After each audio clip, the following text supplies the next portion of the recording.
गांव में सरकारी हैंडपंप के आसपास कुछ विचित्र घटनाएं होने लगी। सभी लोग उन घटनाओं से अचंभित थे। अरे दीदी, का तुम रात सुने रही? ई हैंडपंपवा खुदे चलत रहा। राती 12 बजे भला कौन पानी भरे आई? हमें तो बहुत डर लागत बा।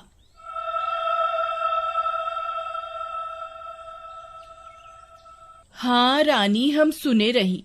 हमार रिंकिया के पापा तक कहत रही कि हम जाके देखा। हम उनके रोक लिहिस। कौन जाने का बला हुई। फिर उसी रात फिर से 12 बजते ही वह हैंडपंप खुद से चलने लगा।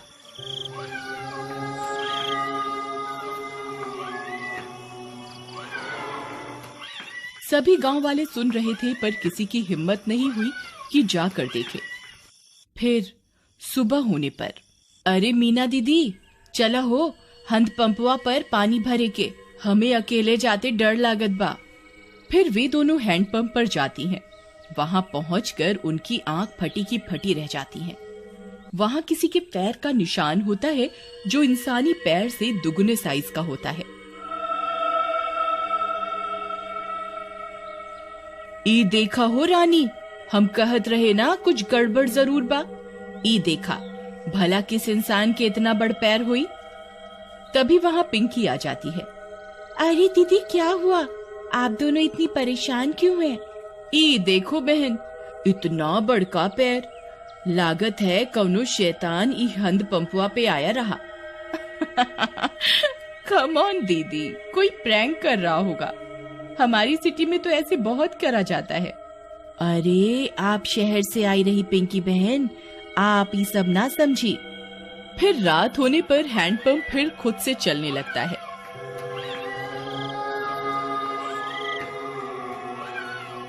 मम्मी, मैं जा रही हूँ हैंडपंप के पास। मैं अभी सबक सिखाती हूँ इस नमूने को।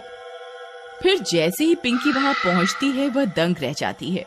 वहां 2 सिर की एक चुड़ैल हैंडपंप चला रही होती है। पिंकी के पसीने छूट जाते हैं। आ गई? बहुत इंतजार कराया तुम गांव वालों ने। 2 दिन से कोई खोपड़ी खाने को नहीं मिली। मेरा तो सिर ही दर्द हो गया ये हैंडपंप चला चला के। कितने दिनों में एक शिकार आया है। पिंकी हाथ जोड़कर अपने घुटनों पर बैठ जाती है। चुड़ैल जी, आई एम सो सॉरी। मुझे लगा कोई गांव वालों से प्रैंक कर रहा है। मुझे माफ कर दो चुड़ैल जी। मैं तो पास के शहर में पढ़ती हूँ। इस गांव में घूमने आई हूँ। पर चुड़ैल उसकी विनती नहीं सुनती और उसकी खोपड़ी खा जाती है। फिर अगली सुबह, अरे मीना बहन, देखत हो, आज तो यहाँ खून भी पड़ा बा। कौनो अनहोनी हो गई लागत बा। तभी पिंकी की माँ वहां आ जाती है। अरे कल रात से मेरी पिंकी घर नहीं आई। वो रात इस नल पर आई थी। हाँ, ये खून कैसा पड़ा है? कहीं ये मेरी पिंकी का तो नहीं।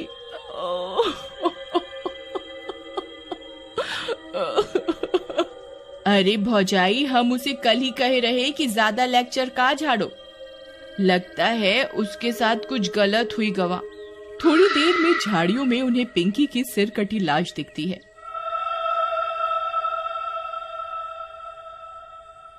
यह बात पूरे गांव में फैल जाती है। सब फैसला करते हैं कि अब से इस हैंडपंप पर कोई नहीं आएगा।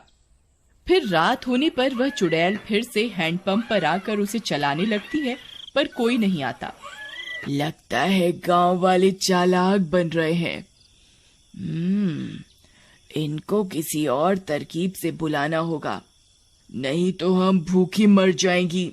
हाँ, पर करें क्या?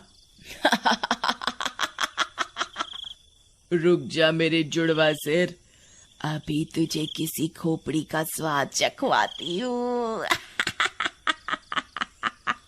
फिर वह चुड़ैल पिंकी के घर के पास पहुंच जाती है। वहां जाकर चुड़ैल पिंकी की आवाज में उसकी माँ को आवाज देती है। मम्मी, मम्मी, दरवाजा खोलो मम्मी। मम्मी। पिंकी की आवाज सुन उसकी माँ झट से दरवाजा खोलती है। वह बाहर चुड़ैल को देख पिंकी की माँ कांपने लगती है। पिंकी, ये तुझे क्या हुआ? चुड़ैल की एक खोपड़ी अपनी लंबी जीभ से पिंकी की माँ को जकड़ लेती है। मैं कोई पिंकी विंकी नहीं। तेरी पिंकी तो कब की हजम भी हो गई होगी। अब तू मेरा खाना बनेगी मूर्ख औरत। फिर चुड़ैल उसकी खोपड़ी काट कर निकाल लेती है और उसे खा जाती है।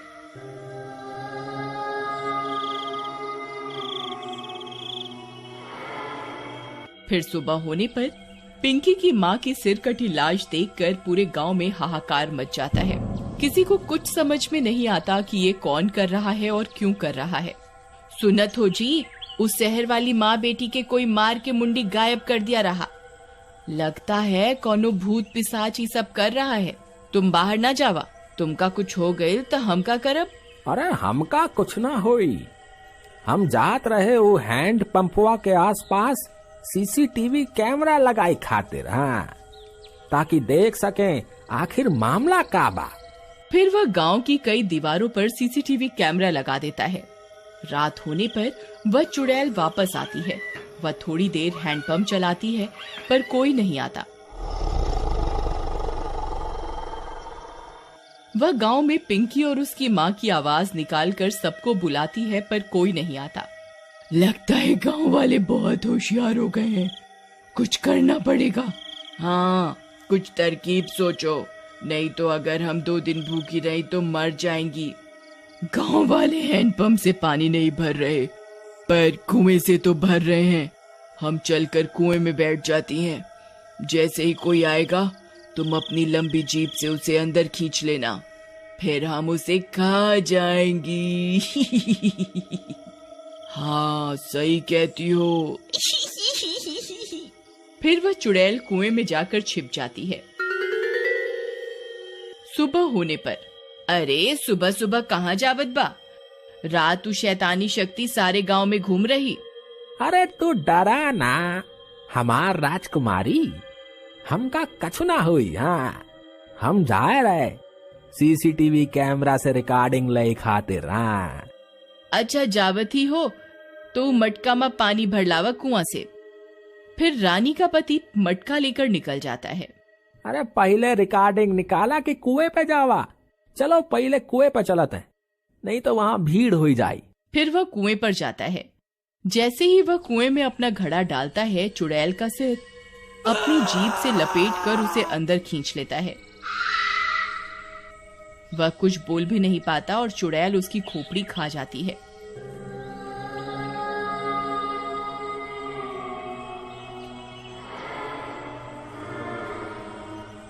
कुछ देर में गांव वालों को उसकी सिर कटी लाश कुएं में दिखती है। इस बार और कोहराम मच जाता है। हम कहर अरे हम इकरा के कही रही ना जावा सुबह सुबह, पर ये हमारी एक न सुनी। हम तो लुट गईली, बर्बाद हो गईली। हे राम।